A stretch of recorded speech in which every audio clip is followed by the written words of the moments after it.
and I am standing right in front of my bookshelf. I have a lot of stuff in my bookshelf, but I used to have even more stuff until I give some of my books, little kid books, away. And I have a lot more books that are books I really want to keep, and some were from some of my family. So we're going to look at this whole entire shelf and all of the rest of our room today. We're going to be looking at the closet and seeing what little kid things I used to read and do. So let's look at the shelf. So we're going to take a look at all of the books first. So this book is called The Silver Spoon Children. This book is a book for children with those very simple, very delicious Italian recipes. Now I'm going to read to you some of the recipes that I think are some of my favorites. So I'm going to read to you the best recipes from this cookbook.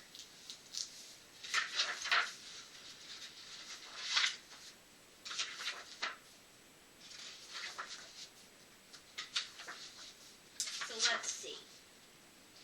Lunches and snacks. Okay.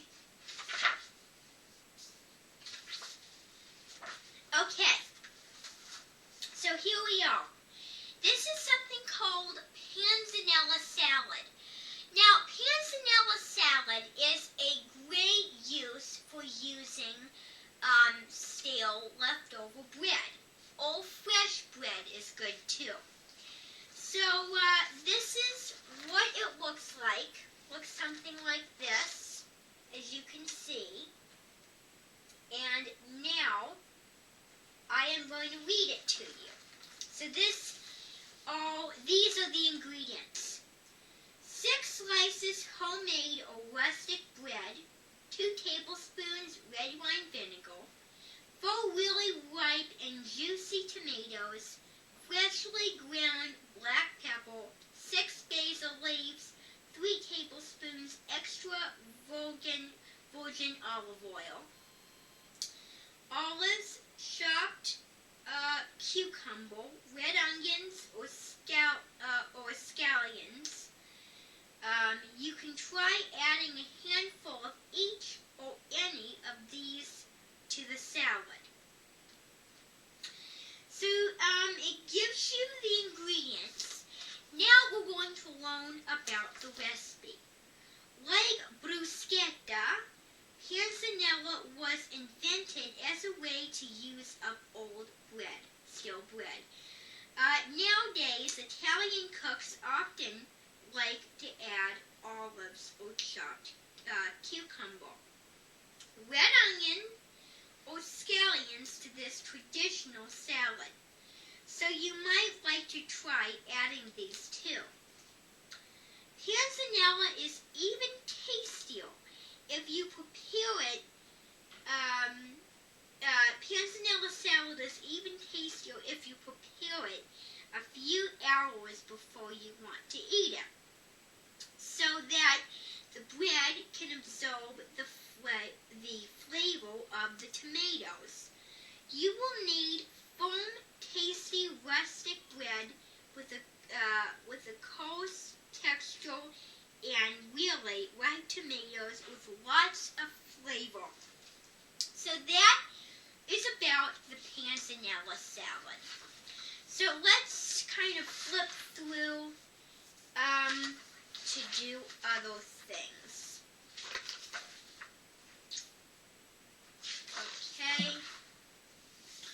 Okay, so now we're on Tuscan minestrone soup. Now, this soup is a soup. The word minestrone in Italian means big, hearty. So, big, big means it has every vegetable. What doesn't it have? It has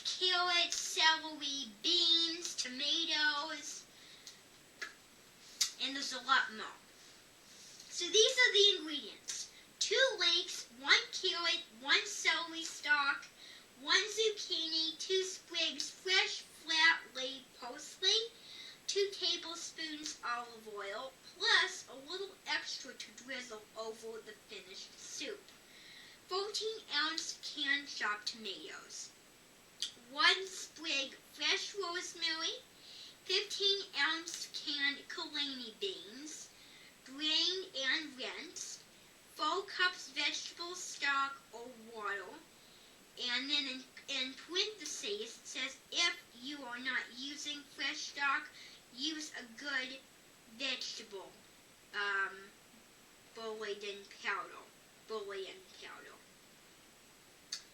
Scan 1 cup long grain rice, 1 ounce Parmesan cheese. Now the Parmesan cheese is sprinkled on top of the soup when you serve it, when you're eating it at the table, and it's mixed in. So this is about the dish. Minestrone is a popular vegetable soup, which often has beans, rice, or pasta in it too. It can be made with just about any of your favorite vegetables, as long as they are chopped up small. It's the small pieces that make the soup a proper minestrone. Sprinkled with grated Parmesan cheese and drizzled with olive oil, it makes a really tasty lunch or supper. Make sure you grate the Parmesan carefully, keeping your fingers well away from the grater. Good to know. So let's see what else we have here. Ooh, frittata. Now, we made frittata. Now, frittata is like a fancy Italian omelet, basically. Except it's much simpler and much more fancy. Now, of course, there's a difference between those two. Simpler, as in it doesn't have all of these fancy, doctored up things like we put peppers, tomatoes, onions, stuff like that. They sometimes put tuna, herbs, and just onions, and maybe potatoes. And fancy, meaning it's very fancy Italian dish, and I'm sure it tastes very good. So let's see the ingredients here. Make enough for 4 people. For the frittata, 1 scallion, 6 barnyard eggs, 1 spring fresh flat leaf parsley, 2 tablespoons of butter, 6-ounce can of tuna in oil. That's kind of interesting. Drained. For the green beans with tomatoes, 1 scallion, 1 pound, 5 ounces green beans, 6 green olives, 1 tablespoon extra virgin olive oil, 1 clove of garlic. 14-ounce canned chopped tomatoes, all fresh from your garden. San Marzano are the best. It's a particular Italian tomato. 6 fresh basil leaves, freshly ground black pepper. Okay, so those are the ingredients. Frittata is a type of omelet. It's delicious served hot or cold, making it a great lunch on picnic dish. The first time you make a frittata, you might prepare to just serve it with the salad. But when you are more confident about cooking one, you can try making the beans and tomatoes to go with it. 2. You could also try adding other ingredients such as chopped ham or crumbled cheese instead of tuna. If you decide to make both parts of this recipe, make the beans with tomatoes first and leave them to one side while you cook the frittata.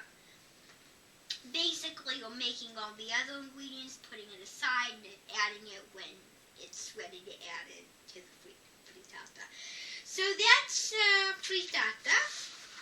Now we're going to move on to pasta and pizza. So we're going to see now how to make pizza dough.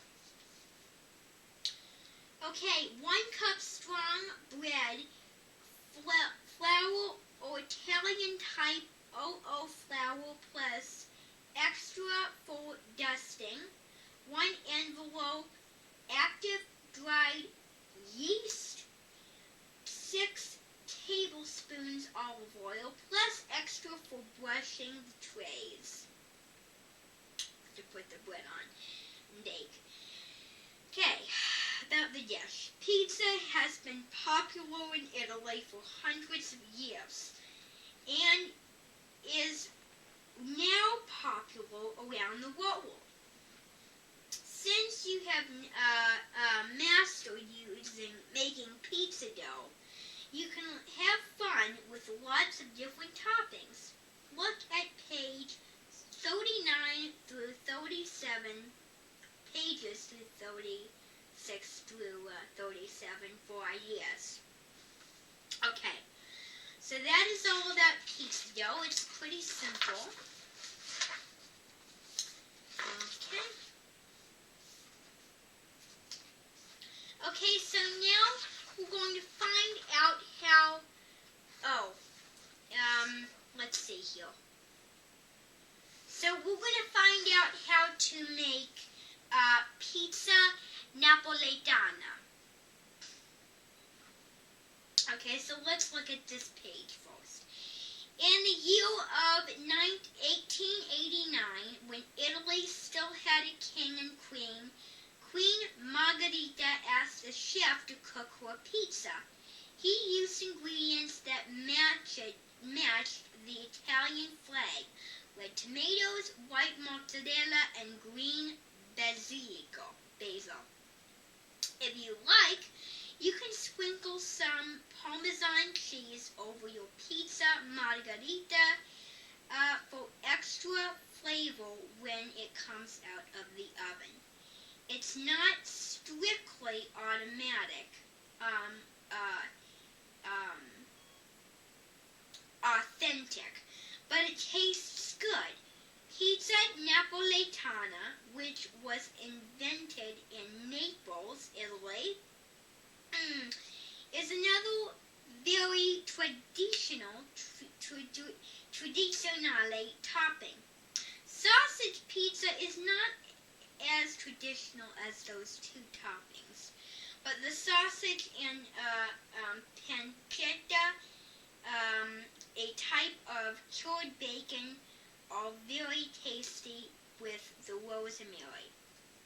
If you don't have fresh ripe tomatoes, these pizza will still taste good just using bottled strained tomatoes, which have a lovely flavor. Anyway, okay, a pizza bases 4 to 5 tablespoons, 2 pizza bases. Okay, let me start again here. 2 pizza bases below. 4 to 5 tablespoons bottled strained tomatoes, 4 ripe tomatoes, 5-ounce mozzarella cheese, a canned artichoke, fillets drained, pinch of dried oregano. So that is all about that. So let's find out how we do a different thing. So this is a dish that's a very simple dish. This is a very simple dish here. It's called tagliatelle with cream, peas, and ham. This is a dish I tried at home. That's very rustic, meaning country cooking, simple country cooking, and wonderful to eat.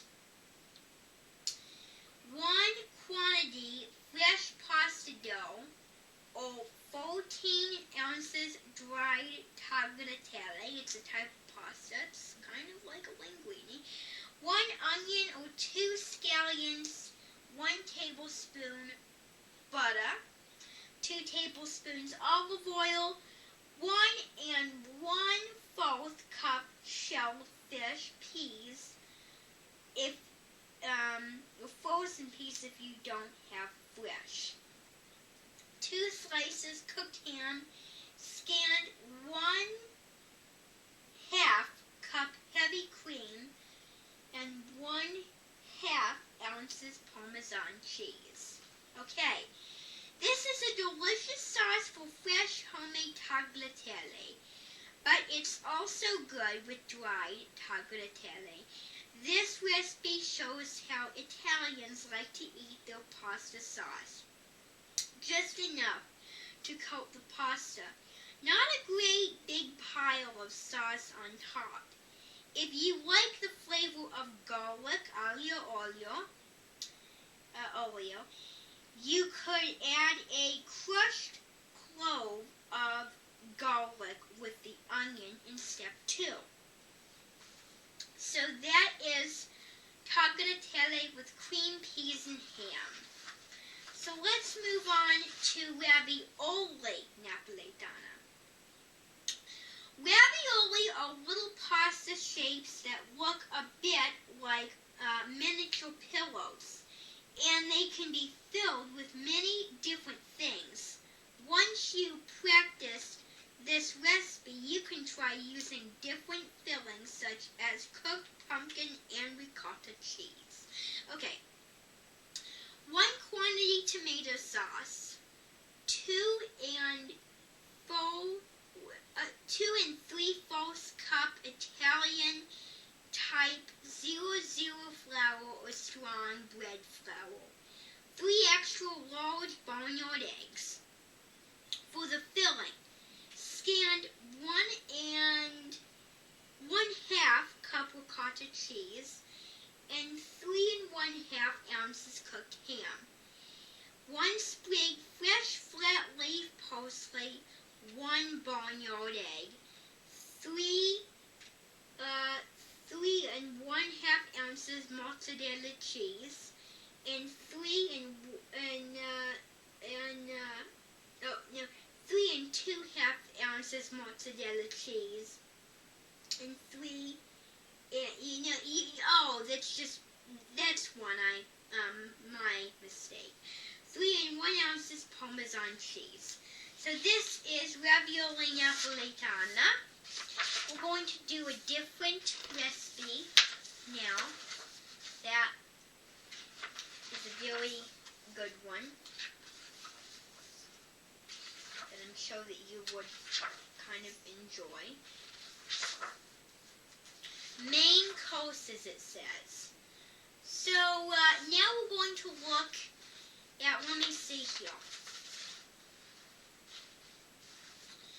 We are going to stop there for today, and I hope you learn to make some of these recipes at home, and there's also a lot more that I want to show you, so we'll do that on the next episode. So we're going to put that book away, and now we're going to look at all these other books. Now this is Wilder in the Future, and then this is something we did in 5th grade, and it has all the students' names in our 5th grade class. Oh, teacher was not the nicest. Okay, so anyway, we're going to, it says Wilder in the Future, and I am going to read you each one. Okay, so Wilder in the Future, we would have a robot as a teacher. Well, that's interesting. We will have a slide going down to a floating football field. We will have a pool and trendy floating oh, his handwriting's so annoying. I'm gonna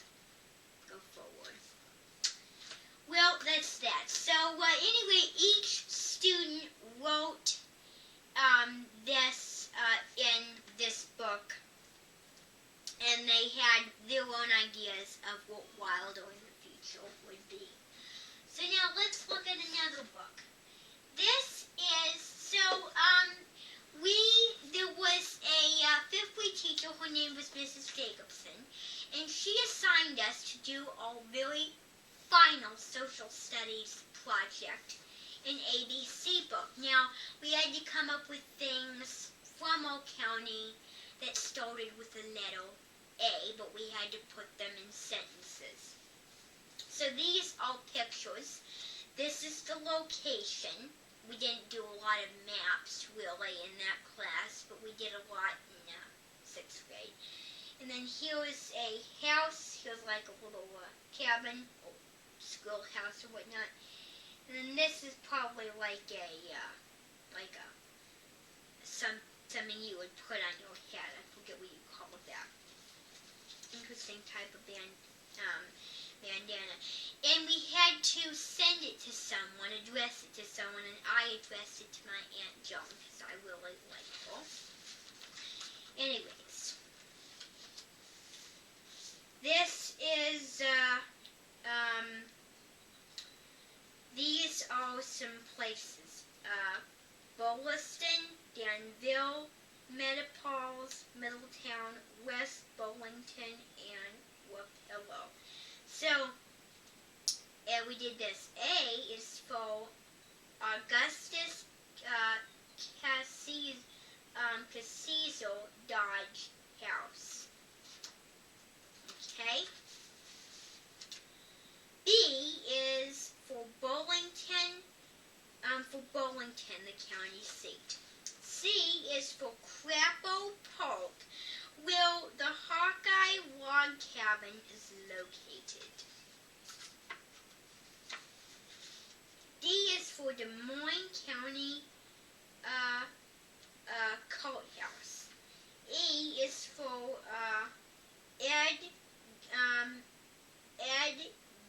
Edgewater Beach, boat access. Okay. F is for Fox Indians. G is for German Methodist Special Church.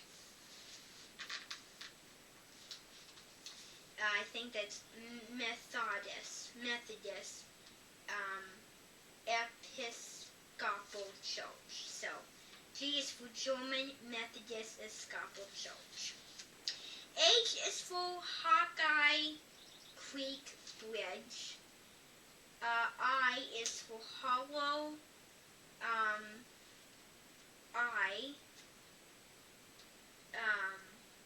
I think I is for Big Hollow Recreation Area. I don't know what that title is.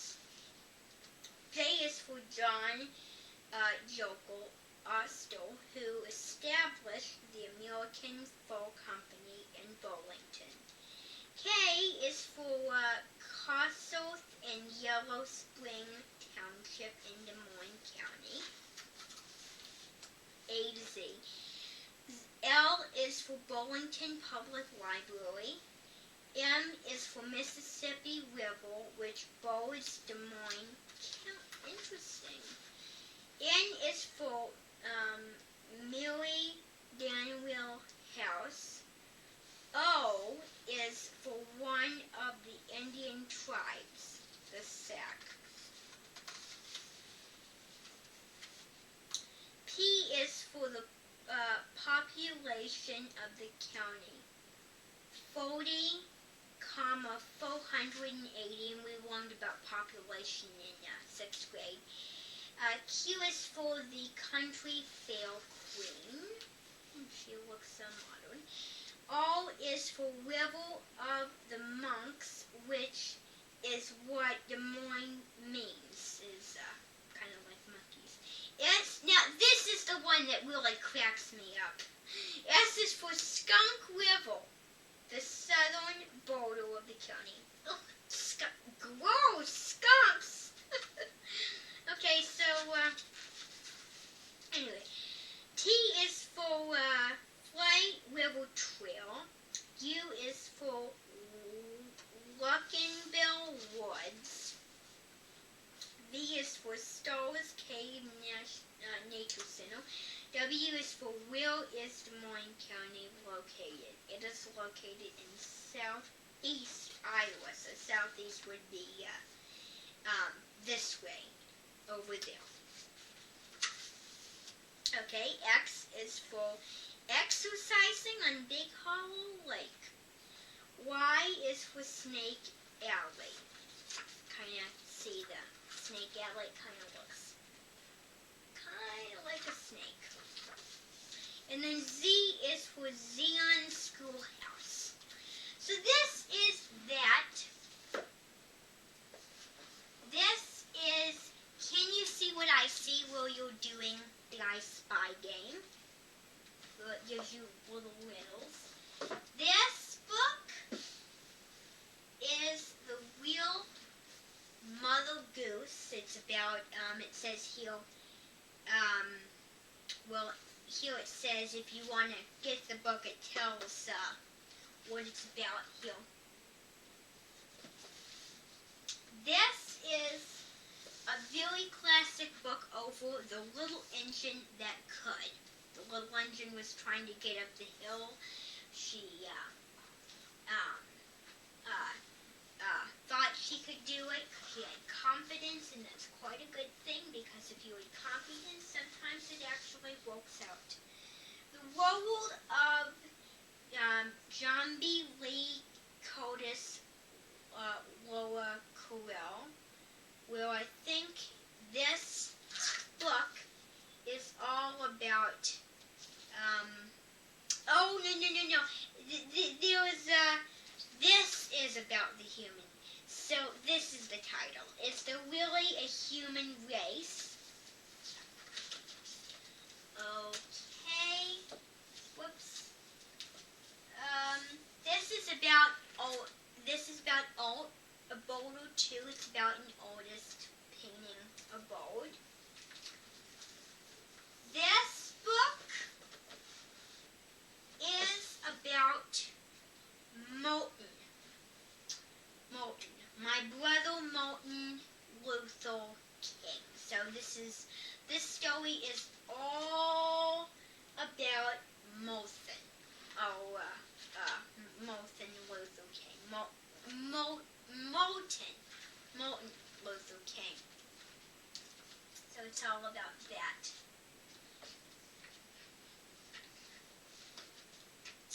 Okay. This is about a very brave witch. She was nice and she could save Halloween. Okay. So then this book right here is Cinderella. It explains all about the story. It's a very good book, and when I first saw the book, I was like, that's not what it looked like. It was totally different. So this book is all about, like, two people went off to a party, and then she fell in love with someone, and then she went back. So it's a really good book. This book is something beautiful, and I really don't know what this is all about, but I read it quite before. This is a very good book right here. Where the Wild Things Are. Now this is about a boy who goes to bed, and then he wakes up, and then there's trees, he goes to bed again, more trees, and then there's a jungle. So, Where the Wild